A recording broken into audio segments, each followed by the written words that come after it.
Pessoal, Metamorfose chegando aqui pra vocês. O João já tá aqui, ó.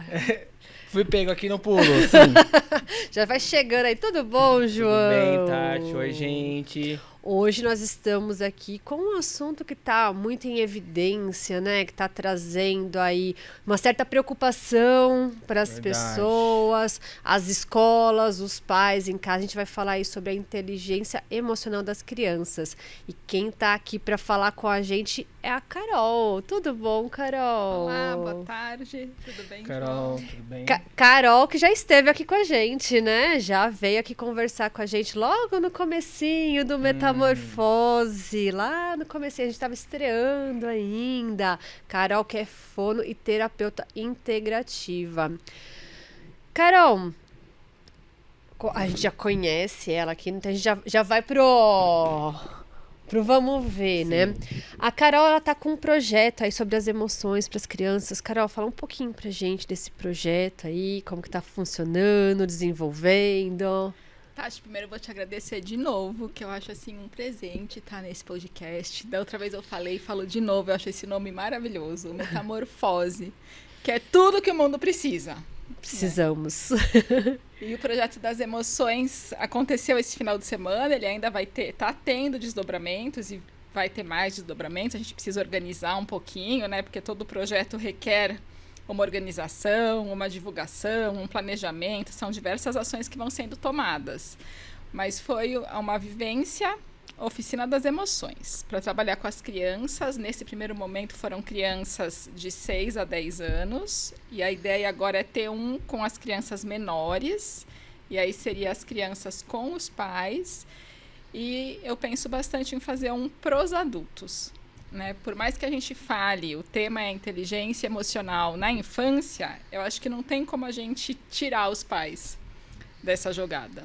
Né? Eu acho que essa inteligência emocional vai chegando para as crianças, elas vão conseguindo adquirir por meio dos adultos, que vão entregando isso de uma maneira mais organizada ou mais desorganizada para as crianças, né? A gente está agora aqui no finalzinho de abril, você trouxe a questão das escolas, tudo. Que a semana passada eu tenho filho em idade escolar, a Tati tem, foi um auê, um caos, um sufoco. Só que você via muito que conforme os adultos passavam a informação para as crianças, eles entravam em desespero ou não. Né? E a questão que tem é assim, a gente, enquanto adulto, começar a se organizar na maneira das informações a serem passadas. O que adianta você preocupar uma criança da idade que seja, de 5, de 12, de 14 anos, que ainda é uma criança, sendo que ela vai para a escola no dia seguinte? O que você cria ali? Com que emoção que ela vai para a escola? Com que emoções que os outros amiguinhos estão? Né? Eu fico pensando muito assim, coitado dos professores, dos coordenadores, dos orientadores. A gente coloca muito a questão, né? Às vezes a gente preocupa com a parte da inteligência emocional das crianças, aí a gente leva para uma terapia e devolve para casa onde os pais estão totalmente desequilibrados emocionalmente. Tá vendo, gente? Depois vocês brigam com a gente, quando em sessão de terapia, a gente quer falar sobre os pais, e vocês acham que é a parte menos importante. Mas semana passada a gente esteve aqui com o Fernando Trevisan, né, no podcast, quem quiser dar uma olhadinha lá. E hoje aqui, nos 10 primeiros minutinhos, a Carol já falou, associando a questão dos pais, porque é uma extensão.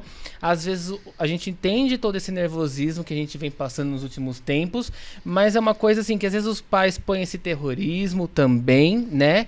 E também a gente entende que todo esse sistema, ele tá associado, e a criança, ela se espelha no comportamento. O pai e a mãe às vezes pode evitar de discutir na frente do filho, mas o comportamento fala por si só. E aí essa criança, ela pega essas nuances, aí o pai, nossa, como ele ouviu? A mãe, nossa, aonde que ele ouviu isso? Às vezes nem ouviu, né? Às vezes só observou o comportamento. Sim. E é bacana a gente observar na questão, quando a gente fala de crianças, né, das emoções.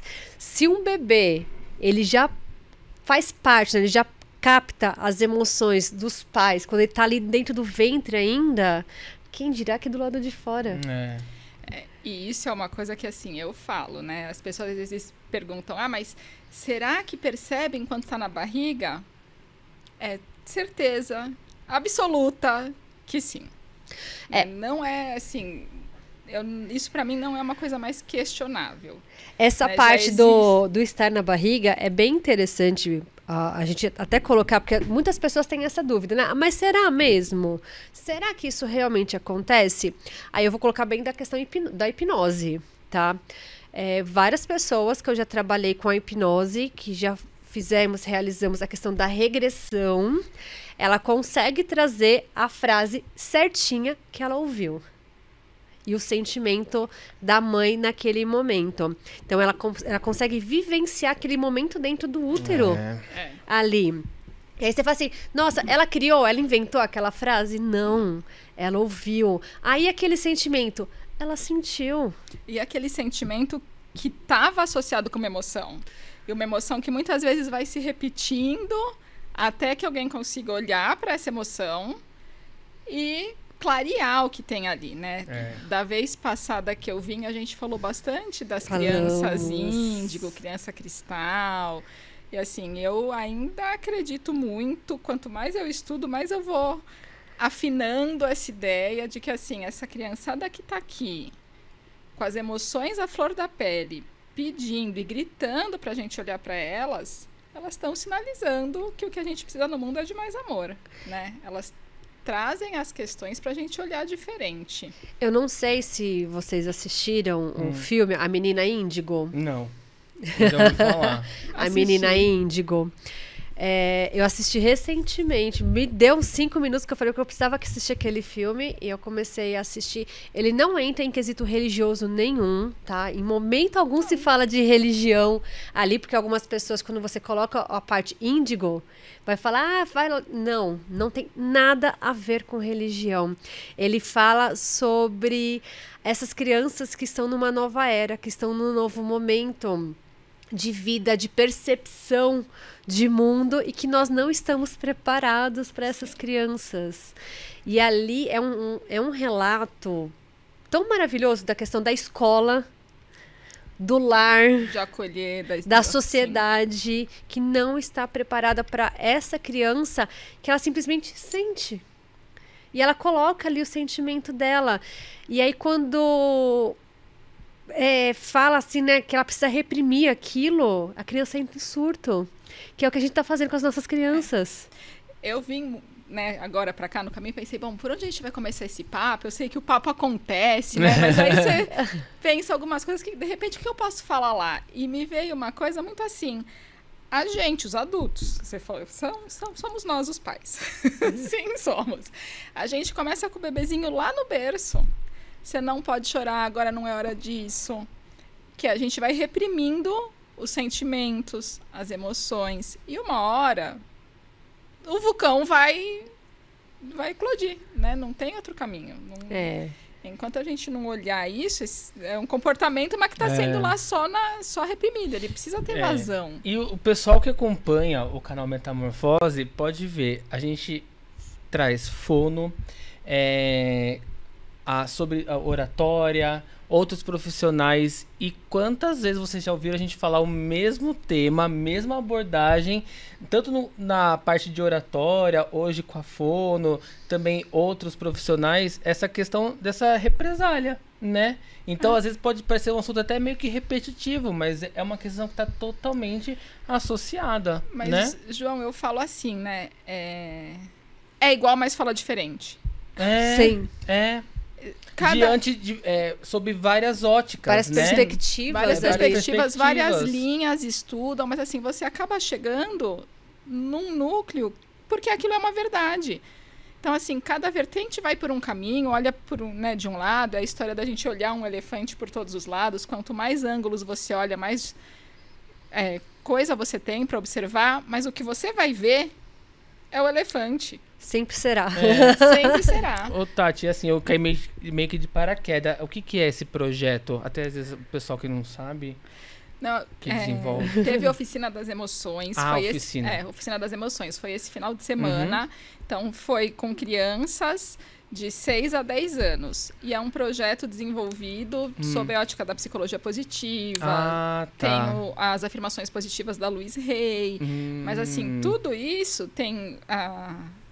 é um pouquinho de você trabalhar com essas crenças limitantes, de não deixar as crianças irem para esse lugar de menos-valia, de repressão. E eu vejo a parte da psicologia positiva, ela sendo muito eficaz até na maneira de educar as crianças, com crianças principalmente.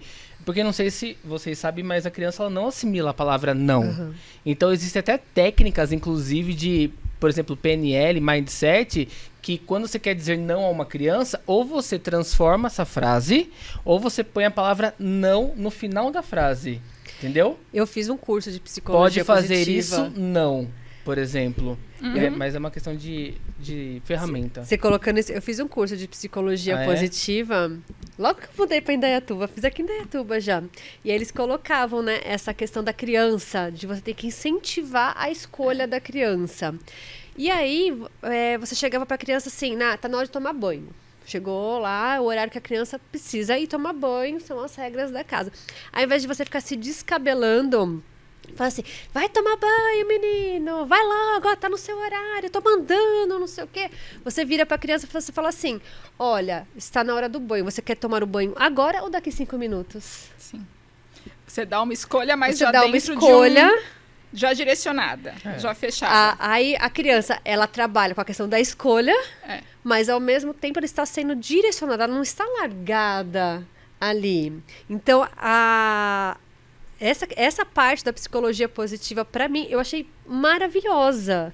Que eu falei assim, gente, que maravilhoso você trabalhar com uma criança desse jeito, você impõe os limites, tá na hora do seu banho, você permite que a criança ela faça a escolha, mas ao mesmo tempo você está direcionando, ela não está largada ali para ela fazer o que ela quer, do jeito que ela quer, na hora que ela quer. Até porque ela não tem condições de fazer uma escolha tão aberta assim, né? Ela não está pronta para isso. E vira uma disputa de poder dentro de casa e quando você, pai e mãe, se dá conta, os valores se inverteram. Sim. Ou seja, o filho ele tá mandando no pai e na mãe. Ou o pai desceu ao nível da criança e está discutindo de igual para igual com ela também. Vamos ver quem faz mais birra aqui, eu ou você, filho?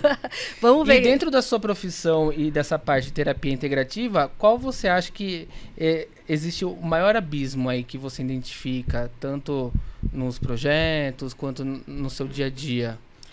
Abismo em que sentido? No sentido assim, o que mais está faltando hoje? Ou então, qual que é o motivo aí de muitas questões a serem arrumadas?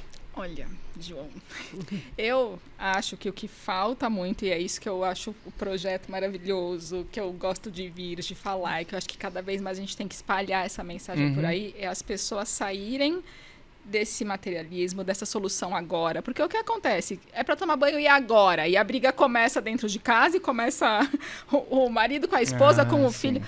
É uma coisa que, assim, tem que ser já e tem que ser do meu jeito. Aonde começa o imediatismo? Que a gente falou semana passada com o Fernando Trevisan. A gente tá numa sociedade imediatista. É tudo pra hoje, pra já. Mas onde começa, né, Tati? Né? E assim, sim, mas é o que eu falei. A gente vai impondo desde lá do berço. Agora não é hora de chorar. Agora é hora de dormir. Agora não pode. Né? Sendo que muitas vezes são emoções e sentimentos que estão lá. E a gente começa a fazer uma inscrição marcada num tempo, numa necessidade nossa, do mundo adulto, de ter a reunião e ter que estar sentado, de ter a gente vai pondo isso de uma maneira sem acolher. Então, a hora que você tem... Tudo bem, nós temos as nossas necessidades e as nossas urgências e os nossos compromissos. Ainda não dá para fazer o que quiser a hora que quiser, né? A gente ainda tem que ter... Existem regras. Algumas mas aí é uma estratégia. Você vai tomar banho. Você quer tomar banho na banheira ou no chuveiro? Você quer tomar banho agora ou daqui a 10 minutinhos? Você valoriza o lugar do outro. Você dá uma escolha para ele. A gente sai dessa imposição tão rígida e tão imediata. Porque daí... Não, eu tenho a reunião, então é agora e acabou. Aí vira aquela bagunça generalizada dentro de casa. E aí hoje, numa sessão de terapia, uma das outras coisas que eu mais ouço é: João, eu não tenho escolha. E aí se eu falo assim pro cliente, olha, até não ter uma escolha já é uma escolha, o cliente já fala assim, eita, peraí, o que é isso, entendeu? Como assim? Então me dá uma solução. E não é sobre dar solução. Mas, ó, mais uma coisinha que a gente vê de lá de trás, do tipo assim, olha, eu nasci não tendo escolha. Eu tinha que tomar banho naquela hora, talvez. E aí eu fui criado, talvez, na base do medo. Se eu não tomasse, ou eu iria apanhar, ou eu iria ficar sem o meu celular, sem meu videogame. Aí a gente já chegou em uma emoção. Eu vivi a base do medo. Medo. Na realidade, aí, se a gente for buscar, né, muitas crianças já nascem com tudo organizado. Não, vai nascer tal dia. Não se espera nem o processo natural do corpo, da mãe, do maturar daquele bebê, daquele feto. Tem que ser tal dia. Olha, eu quero que meu bebê nasça porque eu não quero que ele nasça de tal signo, sabe? Sim. Ainda quando eu escolho da data que a mãe quer, eu ainda fico mais feliz. O problema é quando é outros tipos de escolha, né? Que vem aí da parte Se foi a mãe médica. ainda que escolheu, eu ainda fico... Pelo menos era alguém que estava implicada na situação de uma maneira... Fazia parte ali. Foi uma escolha da mãe ainda. E nós temos muito disso. Então você vê assim, nem a questão do deixar as coisas fluírem naturalmente, nós estamos tendo hoje, né? Já inicia aí. E quando a gente vem falar de emoções, eu venho observando bastante a questão das crianças aí. Nós temos muitas crianças com esse mundo do jeito que está, as coisas que vêm acontecendo nos últimos tempos, a questão dos pais. Venho conversado com alguns adolescentes, tudo. Essas crianças de hoje, eu falo que elas são diferentes, as crianças evoluíram, as crianças são como pokémons, elas vão evoluindo, né? Antigamente se falava... Associação da Tati, adorei. Da minha época, Pokémon. Não, mas olha só. A humanidade vai evoluindo, todos nós. Antigamente a gente sentia muita diferença de crianças com a mesma idade, tipo... Tinha diferença na criação, na maneira da criança viver, de 10 em 10 anos. Depois isso foi diminuindo, de 5 em 5 anos. Hoje, a criança que nasce de diferença de 6 meses, ali tem muita diferença. A questão da evolução dela, da maneira com que ela vê as coisas. Mas em todos os sentidos, Em todos né? os sentidos, em todos os sentidos ali. Então, o que é? Uma criança que tem 1 ano, que nasceu há 1 ano atrás, e a criança de 1 ano atrás, que tinha 1 ano, é uma evolução muito grande, é uma maneira de ver, de sentir, de se posicionar perante as coisas muito diferente. Só que as pessoas que estão educando essas crianças continuam sendo as mesmas. Elas continuam vindo na mesma rigidez, da mesma maneira, porque eu fui criado assim, então vai ter que ser desse jeito. Porque na minha época eu apanhava e não morri. Porque na minha época, meu pai colocava no meu prato, eu tinha que comer. Essa geração de hoje é uma geração mimimi. Às vezes eu pego e falo assim, gente, o que é uma geração mimimi? É uma geração que se posiciona? Pois é. Nós conversamos isso no podcast anterior ali. É uma criança que se posiciona, porque antigamente nós não tínhamos essa oportunidade de se posicionar. Era fica quieto, engole o choro. Sim. Aqui não é papo de criança. E eu costumo dizer que quem fala que é mimimi é a dor do outro que não dói nessa pessoa, né? Então, assim, não é mimimi. Então, caso de suicídio, a pessoa dizer que vai se matar, ou ainda assim fala que a criança mimada, não é mimimi. Depois você vem falar que o Mercúrio, que é retrógrado, acho que não é Mercúrio, né, Tati? Então, você vê que aqui a gente fala um pouquinho de cada coisa, tá vendo? A gente fala terapia, por isso que é a maravilhoso, gente fala entendeu? metamorfose, é isso. A gente fala de signo, fala de baralho cigano, fala de psicologia, a gente medicina. vai no todo. Você perguntou qual que é o abismo é esse.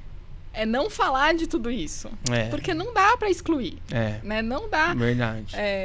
Tá aí, a Tati me apresentou fono e terapeuta integrativa. Por quê? Porque não dá pra deixar de fora essas coisas. E é um tabu a ser quebrado também, né, Carol? É um tabu a ser quebrado. E assim, é de tanto deixar de fora que tá a bagunça que tá.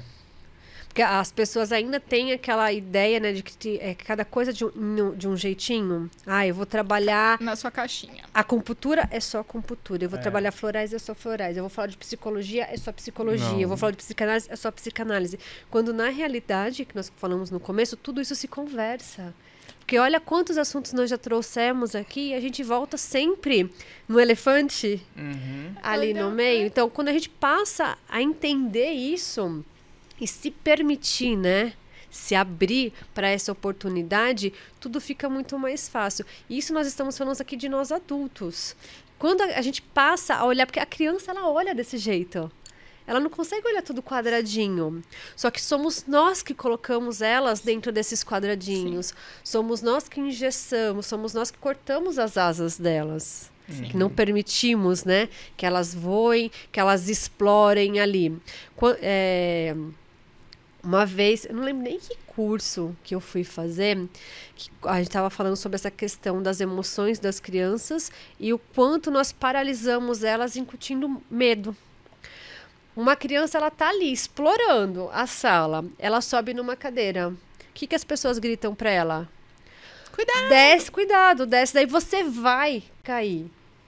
Quem me garante que ela vai cair? Tem uma amiga minha que fala, e eu acho muito legal isso, né? O poder das palavras, né? Isso é um assunto que rende horrores aí, é o poder das palavras. E minha amiga usou uma expressão um dia que eu achei o máximo e adotei. Mãe latina roga praga. Cara, a gente roga praga. Desce que você vai cair! Ou, não é assim, né? E a gente comentou aqui dos pais, você falou, tá vendo? A gente sempre volta nos pais. A gente sempre volta nos pais. Meu TCC, há 20 anos atrás, era o lugar dos pais na clínica. Mas o que eu acho legal de trazer, que às vezes é um questionamento que os pacientes trazem, a culpa é dos pais? A culpa não é dos pais. Os pais têm que começar a se ver como a solução, porque é a chavinha virando na cabeça dos pais que vai deixando essas crianças mais saudáveis mentalmente, né? E é uma mudança que vai partindo a criança pequena, ela não vai ter autonomia, não vai saber organizar suas emoções. Ela requer esse outro fora dela que vai oferecer isso de uma maneira mais organizada para ela. Então é o adulto olhando para si, para as mudanças que ele pode fazer nele, que vai propiciar um desenvolvimento mental, emocional, físico, inclusive, porque o que é emocional vai chegar no físico, vai chegar no orgânico, vai chegar no fisiológico, né?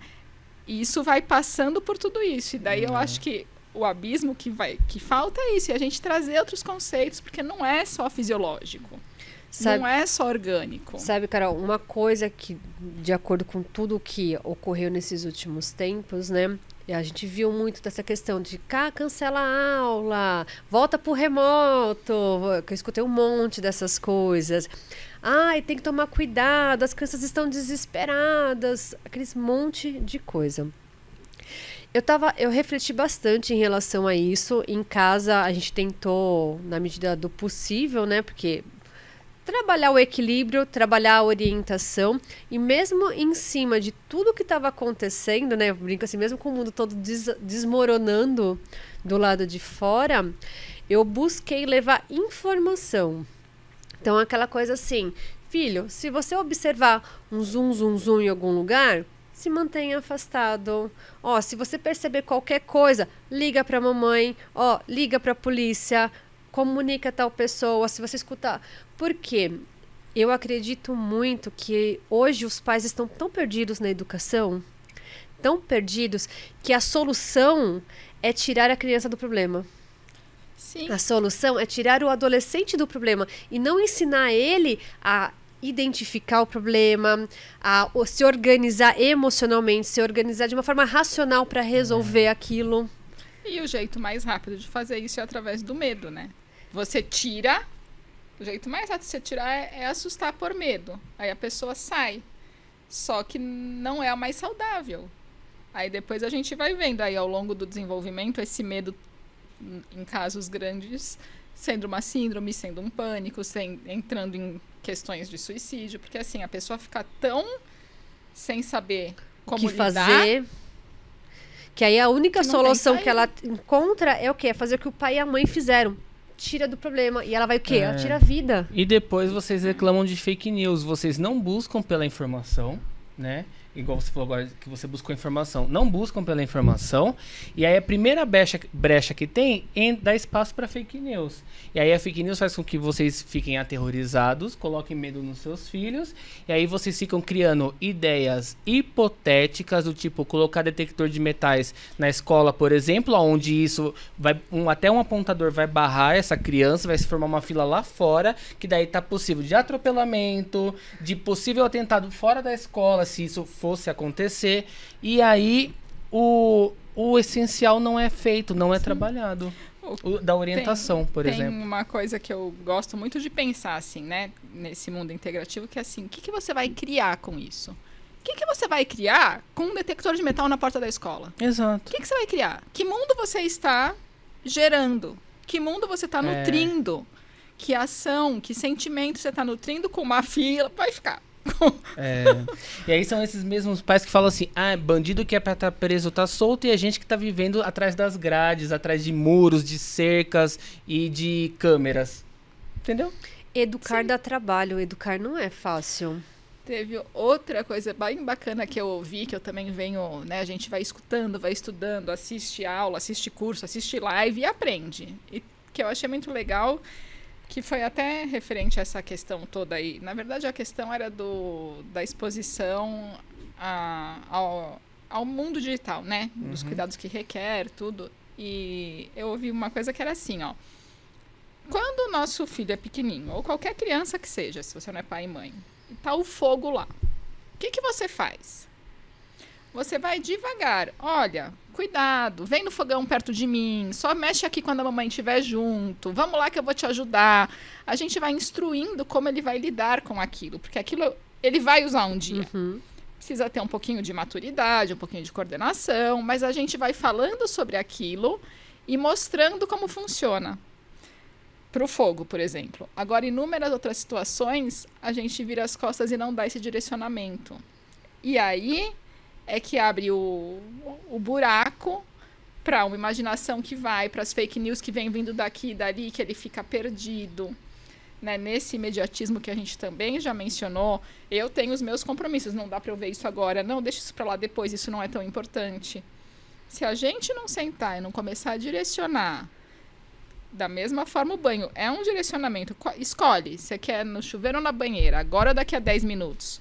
Se você não fizer isso, fica tudo tão solto que a pessoa não consegue conter, né? É o limite mesmo, que a gente vai pondo. O ser humano é um ser relacional, ele só vai aprender com o outro, não vai aprender sozinho. Isso que você está colocando, eu vi muito pessoal falando assim, isso aí é culpa da internet, isso é culpa das crianças ficarem no celular.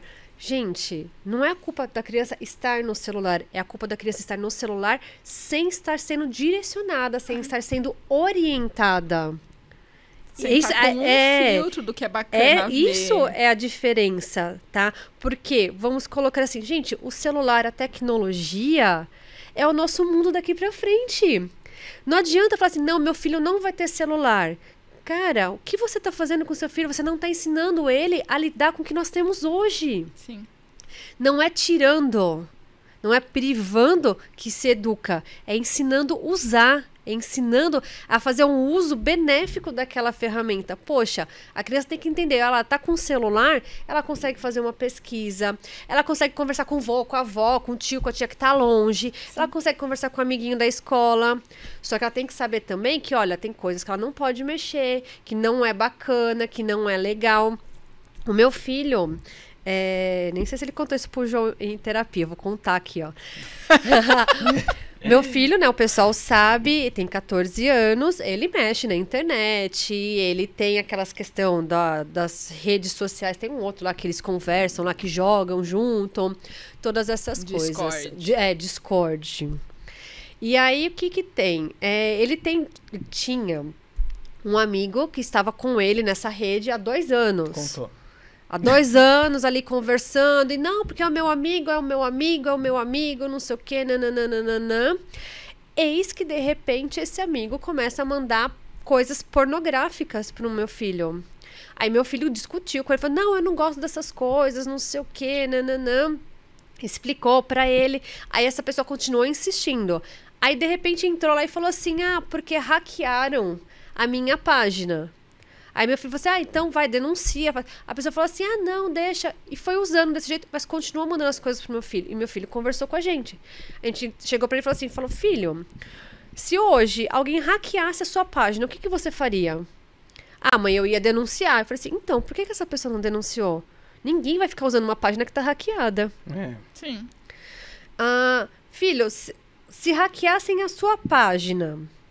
Você ia ir atrás, você iria avisar alguém, você iria fazer o quê? Ainda mais mandando esse tipo de conteúdo. Mãe, eu ia atrás, não sei o quê. Eu falei, então, se a pessoa ela não tá nem aí, já faz 1 semana, 15 dias, tem alguma coisa errada, não tem? E aí, meu filho conversando com a gente, entrou lá, a pessoa mandou e começou a discutir, xingar meu filho, falar um monte de coisa. Aí meu filho foi lá e excluiu tudo. E aí ele viu que esse amigo de 2 anos... não era amigo. Sim. Era um outro tipo de pessoa que estava lá por trás, mas só estava sondando. Então, em casa, nós conversamos com ele, nós orientamos, aí falamos, usamos ainda de exemplo, falando, tá vendo? Porque que a gente sempre fala, não passe endereço, não fica postando fotografia, não passe essas coisas. Você vivenciou na pele. Tá vendo o que é? Ainda bem que ele, dentro das orientações, ele trouxe pra gente. Sim. E ele não clicou em nenhum link. Ele falou assim, mãe, tinha sempre uns links lá. Eu falei assim, mas você clicou? Não, eu não cliquei. Eu falei assim, parabéns, filho. É desse jeito que você tem que ser. Aí agora adianta eu falar assim, não, porque a partir de hoje não tem mais Discord, não tem mais jogo online. Eu tô tirando ele de um mundo que é realidade. É a vida dele daqui pra frente, gente. Não tem como tirar essas crianças das redes sociais, não tem como tirar do computador. Eles vão vivenciar isso. Precisamos fazer o quê? Ensinar. Orientar. E precisa lembrar que tem idade. Você está falando de um adolescente de 14 anos. Sim. Né? Porque isso também é uma coisa que é importante.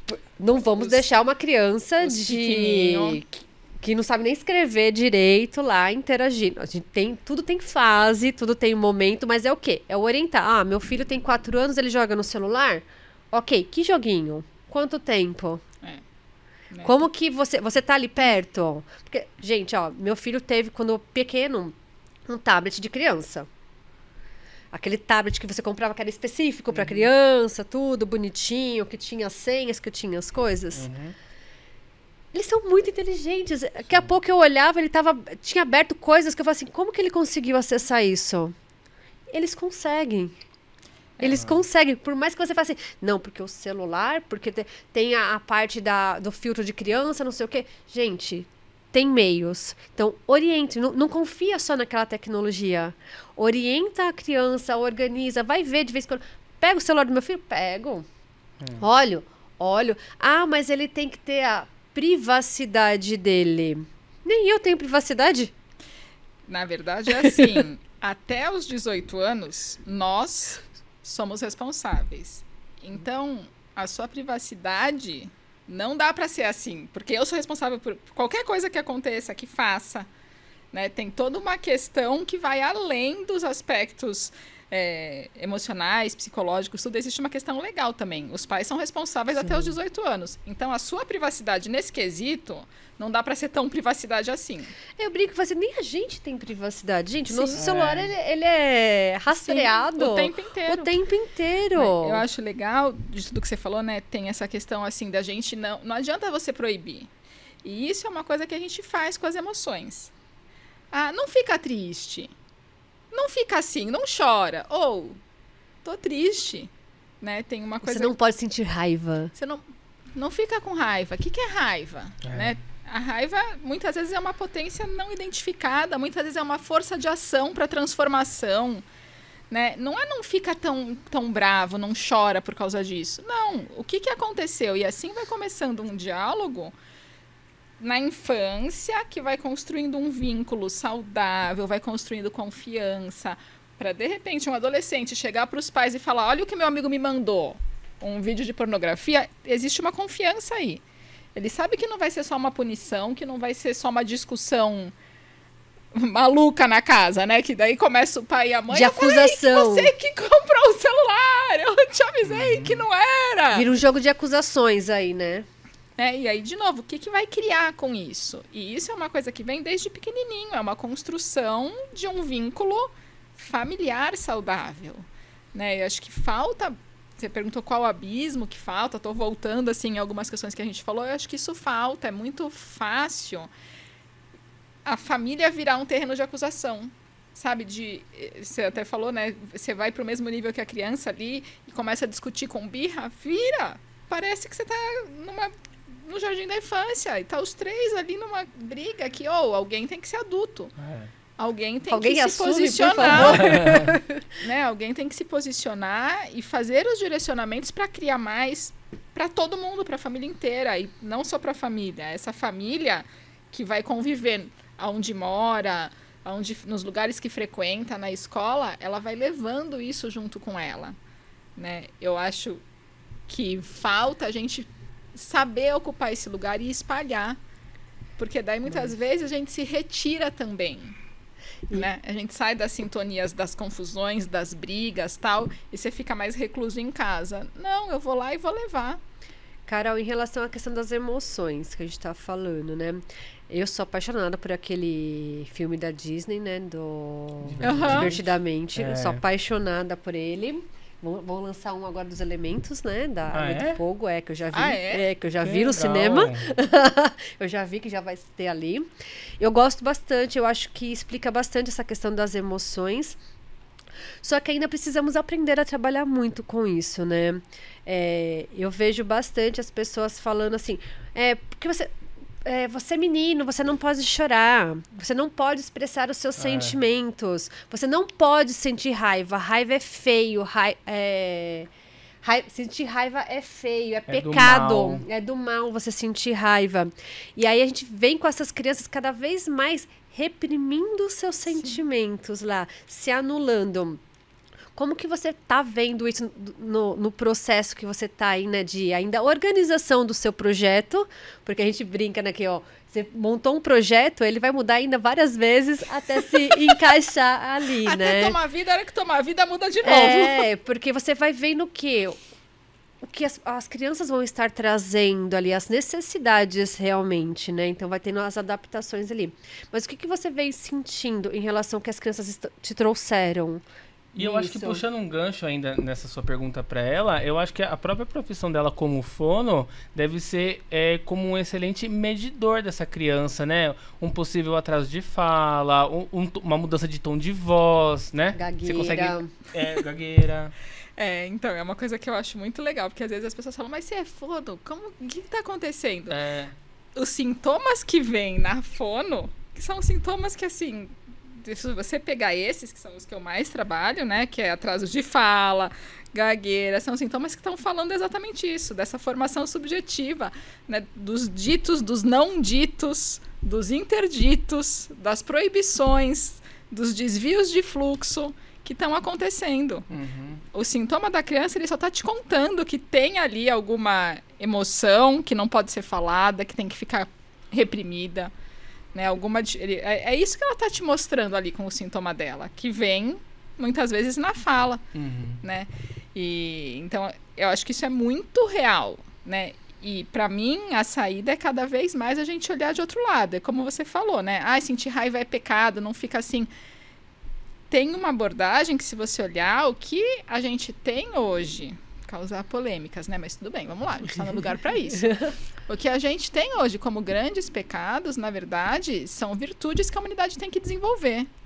Não é um pecado, esquece e põe para baixo do tapete. Não, isso aqui tem que ser olhado para a gente lidar com isso de outra forma e a humanidade inteira crescer. Né? É sair desse lugar de que é meu, é olhar mesmo para um todo maior e entender como que a gente vai lidar com isso. Então, a raiva, que foi o exemplo que eu falei, que você falou, é uma potência muitas vezes mal identificada. Por que eu tô com raiva? Né? O que eu quero mudar? E às vezes eu tenho essa possibilidade de mudar, só que eu não posso. Eu não devo. É feio. Eu tenho que aceitar como é.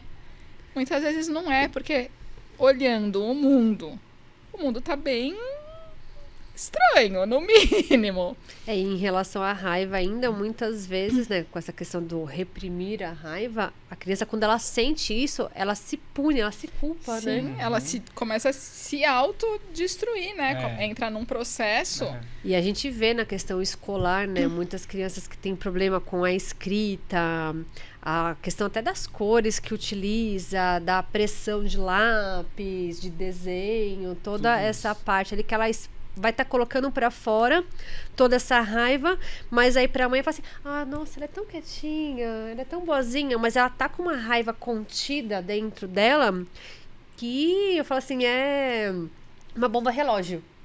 É uma criança que é uma bomba relógio. E ao mesmo tempo a questão do choro, né? Ah, porque você não pode chorar. Ah, porque chorar você vai mostrar a sua fragilidade. Eu falo assim, gente, chorar é esvaziar.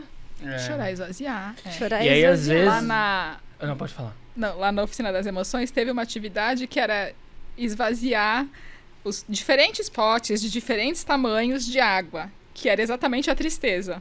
E que assim, aí você já vai vendo o que você trouxe. Que tamanho que ela pegou? Que tristeza é essa? E vamos esvaziar, deixa isso escoar. Não é assim, você não pode. Não, vai, limpa. Né? Deixa as coisas mudarem. Você vai mostrar a sua fragilidade. O que é você estar vulnerável? É você estar flexível, é você poder ir conforme a música, é você aceitar o fluxo de vida, aceitar que as coisas são como são, não assim, só do meu jeito, né? Então, que bonito que possa ser assim, que aprenda a lidar com isso, não só a reprimir, não foi do meu jeito, eu fico triste, não posso chorar. A gente vai criando um descompasso, uma inversão de valor, uma inversão de muitas coisas que explode num desequilíbrio geral. Sim. E ainda sobre essa criança boazinha, quietinha, que não dá trabalho, né? Se é pra gente ser mais polêmico, a pessoa pode assistir o filme Precisamos Falar sobre Kevin. Já viu? Isso eu não assisti. Não. É uma Mas eu criança já ouvi falar dele. Psicopata, e aí, tipo, a criança, ela gosta de, sei lá, ela, desde pequena, ela põe lá um coelhinho no meio da estrada pro carro passar. Então, assim, mostra a psicopatia que a criança desenvolve desde pequena. Hoje, a gente tem o costume também de falar que não é psicopatia, mas sobre o TOD, o transtorno positivo desafiador. Muitos pais sofrem com essas crianças que possuem o transtorno positivo desafiador, porque é uma coisa assim, é uma guerra dentro de casa e é muito difícil, muito difícil. Então, mas daí eu penso muito que essas questões que a gente falou da psicologia positiva, de você trazer um outro olhar, auxilia. Sim, sim, com certeza. Auxilia nos pais a lidar ali no manejo da situação. Agora, você imagina uma criança com um TOD dentro de um lar extremamente rígido, extremamente autoritário. Guerra. Por que ele veio nesse lar, né? Aí você pega e fala assim, caramba, você consegue visualizar isso? Mas aí que tá, né? Não é nem por quê, é o para quê. Para que ele veio nesse lar? Exatamente para que esse lar possa olhar diferente, rever conceitos, sair desse movimento tão rígido. Né? Hoje em dia a gente para pra pensar. Vem trazendo para questionar mesmo. Ela vem...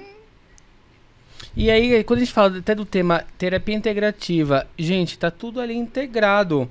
Às vezes eu falo para um cliente assim, imagina um trem.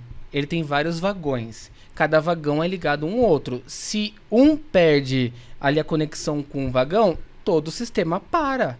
Assim são nossas emoções, são os problemas, é a questão de quando você não assume suas responsabilidades, quando você aponta o dedo pro outro. Peraí, qual que é a parte sua? Qual que é do outro? Fica só com o que é seu ali. Então, né, nessa parte integrativa, até a gente olhando para um sistema familiar dentro de casa, que você fosse, para que eu vim nessa família, nesse sistema, né? E aí, talvez se ninguém levantar uma bandeira branca ali primeiro, vão viver em pé de guerra. Sim. Né? Sim. Até alguém, desculpa o termo, matar alguém ali primeiro. E muitas vezes, infelizmente, acontece. E muitas vezes acontece, ou mata ou se mata. Ou mata, ou se mata, ou sai de casa, famílias que não se falam. Né? A gente, recentemente, também, a gente está vendo muitos casos, até as mídias não estão colocando muito, né, para não evidenciar isso, mas estamos com um aumento muito grande nos casos de suicídio na adolescência. Que é justamente o quê? São essas emoções reprimidas. Eu tô com raiva, mas eu não posso externalizar isso. Eu estou triste, eu não posso externalizar. Tudo que eu sinto, eu tô errado. Então, aí, essa criança, ela faz o quê? Essa criança não, esse adolescente, né? Ele começa a sentir tanta coisa, ele não consegue conversar com ninguém a respeito disso, até que ele faz o quê? Ele tira a própria vida. Ah, é porque ele queria morrer? Não, ele queria tirar a dor. Todo suicida, ele não quer se matar. Ele quer tirar a dor. A gente precisa já entender essa parte, né? E aí, quando a gente fala de adolescente, quantas vezes será que ele tentou conversar com esses pais? Quantas vezes será que ele deu sinais? Sim. Ele acendeu, né, a luzinha ali, a lanterninha, e as pessoas simplesmente... Aí a gente vai costurando toda a nossa conversa, né? Tem o mundo imediatista que não vê esses sinais. Então, só vai ver a hora que o sinal tá berrando. Verdade. E aonde que precisa chegar, né? Parar antes, olhar antes, o que está acontecendo. E outra coisa que eu acho muito importante, assim, é cada um começar a se ver como essa parte que integra o todo, né? Porque tem o inconsciente coletivo, o nome que queira dar aí, para essa mentalidade do mundo, que existe, que a gente tá nela e a gente entra aí em ressonância com ela. Então, que eu vou contribuir para quê aqui? Eu vou ser mais um que vai alimentar essa mentalidade toda? Ou eu vou conseguir romper um pouquinho, sair do meu casulo um pouquinho? É só no meu casulinho? Mas é eu no meu casulinho, cada um no seu, que o negócio vai tomando outra configuração, que a gente para de alimentar tanto, né? Então, isso é outra coisa que eu acho, assim, eu não sei se vocês viram, logo pós-pandemia, nós tivemos um caso de histeria coletiva, que não é mais histeria coletiva, que é um surto coletivo, que tem um outro nome também. Que teve aqui no Brasil, numa escola, que logo após a pandemia, retornou às aulas, tudo, eles tiveram um caso onde todas as crianças começaram a passar mal, vomitar, enjoo, tudo. Foi chamado o corpo de bombeiro, foram chamadas algumas ambulâncias, tudo. Foi chamado até um psiquiatra na escola e chegou-se à conclusão que era emocional. Porque um entrou, tinha acontecido alguma outra coisa também ali no processo que eu não vou lembrar agora. Mas aí um começou a entrar em ressonância com o sentimento do outro, com a energia do outro, e aí começaram todos a passar mal. Então, isso acontece, a gente está falando ali de um grupo, né, dentro de uma sala de aula. Mas isso acontece, gente, mais fácil do que a gente imagina. Isso acontece o tempo todo. Em 1500 e trololó, nós já tivemos um caso desse, que foi a dança da morte. Vocês já ouviram falar? Não. Que depois de período pós-guerra, o pessoal começou a sair para as ruas dançando. E eles não sabiam explicar porque eles estavam dançando. Mas iniciou por uma pessoa que começou a dançar para querer tirar a dor da guerra, querer tirar a dor das perdas. E as pessoas entraram em ressonância com essa energia e dançavam até morrer. Nossa. Então foi um caso assim muito grande que teve, que se vocês procurarem na internet, né, chamou de dança da morte, que foi pesado, foi complicado. Nós tivemos o caso das Bruxas de Salem, é um caso de histeria coletiva, que durante o julgamento começaram a se contorcer ali e as pessoas achavam que estavam possuídas, que acharam que eram bruxas. Na realidade, era um caso de surto coletivo. Então, quantas crianças, de repente, que não estão entrando, né, nessa ressonância com essas outras crianças e estão tendo crises ali e os pais não estão conseguindo enxergar isso. E à medida que o pai, dependendo do modo, né, que o pai vai lá, ele potencializa aquilo. Ah, mas você tá assim, você tá irritado. Os casos de Todd que você falou. Ele não para, ele não obedece, eu não sei mais o que eu fazer. Ok. Seu desejo é uma ordem. Você mantém, você alimenta aquele quadro. Você mantém aquilo, você tá dando, né? É isso mesmo, ele não obedece, ele é birrento, ele é mal criado. Você continua jogando o que lenha, fazer, né? Ali na fogueira. Você só alimenta aquilo, né? Então, assim, como que eu posso sair daqui? A primeira coisa é romper, alimentar esse ciclo. Então, e como uma das formas de que você faz isso é dando a escolha para a pessoa. O que você quer fazer? Trazer ela, né? Traz ela. O que você quer fazer, assim ou assim? Você vai ajudando ela a sair de lá. Escolha a gente sempre tem, né? Sempre. Paz. Eu acredito muito que nós estamos num período, num processo, num momento, sei lá, como que as pessoas preferem, uma era onde precisamos olhar para nossas crianças, precisamos olhar com mais carinho, olhar de uma maneira diferente. Essas crianças não são as mesmas crianças que tinham há 10 anos atrás, há 20 anos atrás. Elas vêm trazendo uma inteligência, uma energia, um modo de ver o mundo completamente diferente. Então, a gente não tem como educar elas igual fomos educados. No formato, sim. Não tem como. Elas estão repelindo esse tipo de educação, esse tipo de visão de mundo. Então, precisamos, sim, sair do nosso casulo, olhar essas crianças de uma forma diferente, aprender, gente. Aprender e buscar informação, colocar, sim, necessário essa criança numa terapia. Vai você também fazer uma terapia para poder entender o momento, entender o processo. Não é vergonha, não é feio, você não está ficando louco, você simplesmente está auxiliando essa criança que depois vai ter filhos. A gente está falando de um mundo melhor, gente. A gente está falando de um mundo melhor. Com certeza. É de um futuro. Eu vejo muito a terapia no aspecto que é isso. Ok, eu sei que eu posso fazer diferente, eu sei que eu posso fazer melhor. E agora? Por onde eu começo? Né? Isso aí não foi ensinado na escola. Não. Inteligência emocional deveria ser ensinado na escola, né? Com certeza. Inteligência emocional deveria ser ensinado na escola. Isso aí não foi ensinado. Então, ok, eu entendi, eu posso fazer diferença, eu posso fazer um mundo melhor, não preciso fazer tudo como sempre foi. E agora, por onde eu começo? Hoje, na formatação de mundo que a gente tem, o lugar que tem para isso são as terapias.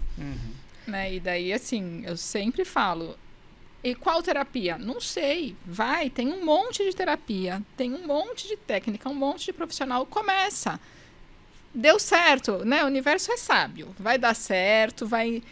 Quem tinha que ser naquele momento. Por um tempo eu fizesse e não foi bom. Resolvi mudar de terapeuta, resolvi mudar de linha terapêutica.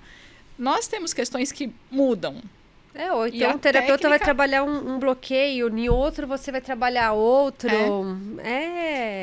Não tem uma coisa estanque definitiva, vai ser assim, não tem uma regra para todo mundo. É desbravar realmente, né, a nossa mente, é entender, ir em busca, é uma busca constante. É estar disposto a... Eu acho que a coisa eu posso fazer diferente. Por onde eu começo? Isso aí. Então, pessoal, bate-papo gostoso aqui. Eu ia ficar falando de criança aqui, ia ficar criança, adolescente, tenho muito mais... Uma coisa puxa a outra, né? Carol, gratidão mais uma vez. Quer deixar um recado pro pessoal em relação às emoções, em relação às crianças? O recado das emoções, vou deixar um assim atualizado, né? Muito teve o penso, sinto, materializo, é o que eu sinto que vai materializar um mundo melhor. Né? Então, assim, a gente entender um pouco a importância que as nossas emoções têm no nosso amanhã, no nosso filho, na vida que a gente vai deixar aí para todo mundo, né? E a gente olhar para isso, não reprimindo, porque tudo que a gente reprimir vai voltar mais forte.